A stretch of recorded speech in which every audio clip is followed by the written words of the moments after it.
guys, thanks for tuning in today. For those of you who don't know who I am or are new to my channel, I'm Kayla Rose, a holistic nutritionist, diet recovery coach, and the author of Damn the Diets.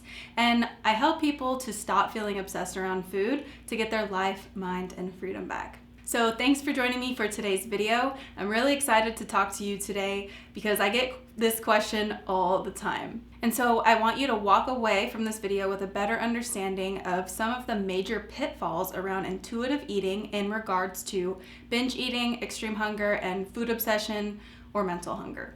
I've worked with a lot of people who end up stressed and confused when trying to use intuitive eating as a means to cure their food obsession or to manage their large appetite. People are seeking to develop a peaceful relationship around food, right? To be free from the confusion and guilt around their hunger cues, the mental preoccupation with food, the insatiable physical hunger, the emotional eating tendencies, and free from the confusion and guilt around how much to eat, what kinds of foods to eat, how full do you get, how satisfied do you let yourself get, and their craving to be free from the fears around their body gaining body fat, from making the wrong decision around eating, right? They want to be free from these kinds of mental dialogues and mental bargaining, but they end up feeling worse and more obsessed around food with intuitive eating, right? Can you relate? So this is what I want to talk about in this video, because people who are experiencing both ravenous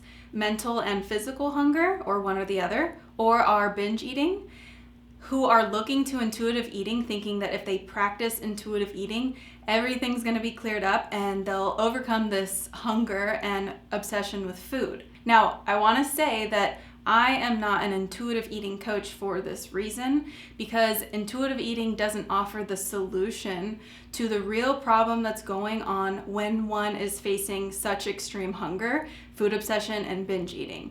And so without getting to the root of this true problem, one just becomes even more confused about eating. They feel so stressed out and guilty all the time, and it just destroys their mind and life even more. This is what I see all the time. And so I'm not here to bash on intuitive eating.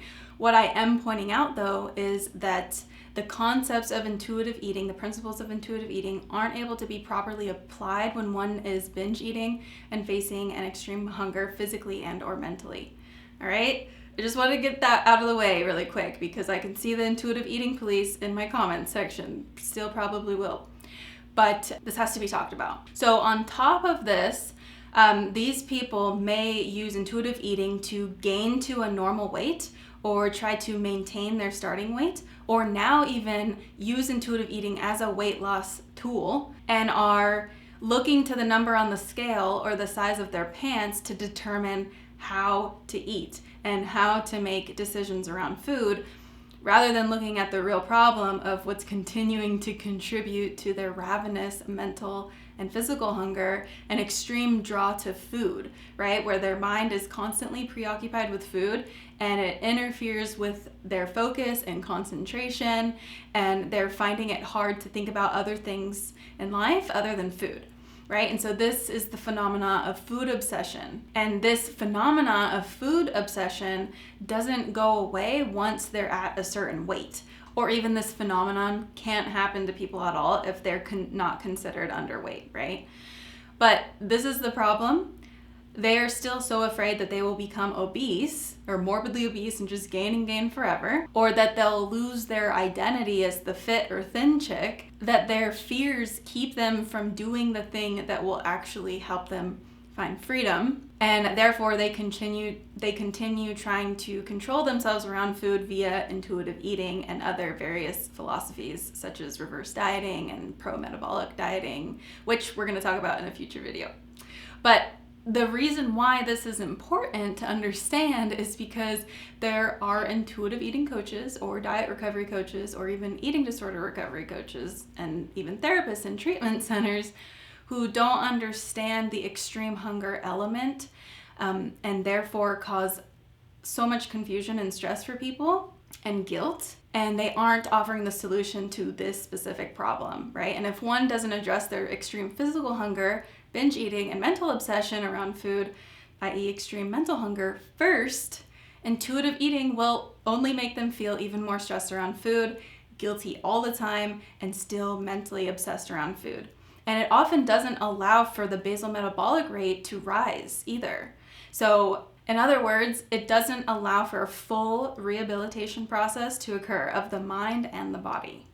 And this is so important. So the problem with the concept of intuitive eating when dealing with extreme hunger and binge eating is, for one, it can become another way to just control your weight through intuitively eating, also known as what people have turned intuitive eating into the intuitive eating diet. And two, after being out of touch with our intuition and hunger cues can become all out of whack for a while. And three, intuitive eating does not encourage one to listen to their mental hunger and deems it often as emotional eating, and mainly focuses on fullness and not mental satiety, or validating mental hunger as a valid hunger cue, which is restriction and will perpetuate your food obsession and binge eating. Also, it often takes on a similar mindset of something that you can fail or succeed at, just like the diet mentality. So if you follow the rules exactly perfectly, you'll either fail or succeed.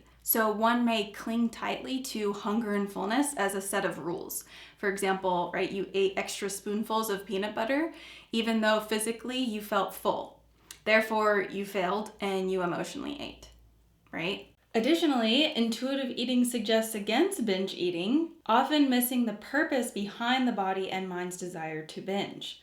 And also, one needs to feel very full, meaning you may need to eat more food than you're comfortable with physically, or that a physical scale would say is acceptable for a while when recovering from restrictive eating and suppressing or attempting to suppress one's weight to be able to neutralize binge eating and food obsession. So that's just a few things. There's other pitfalls as well. Those are the main ones. So in other words, intuitive eating can perpetuate the feeling of control, which perpetuates confusion and stress and guilt around food, which perpetuates the obsession with food and binge eating and extreme mental and physical hunger. Okay? You don't do this stuff with your bladder, right? Like, if I peed extra today, like 1 ounce than yesterday, then I actually felt like I needed a release for. That must mean like my bladder is emotionally peeing, so I need to hold myself back from that extra ounce or else I'm going to pee myself into a deficiency, right? Like, so eating intuitively and being a normal eater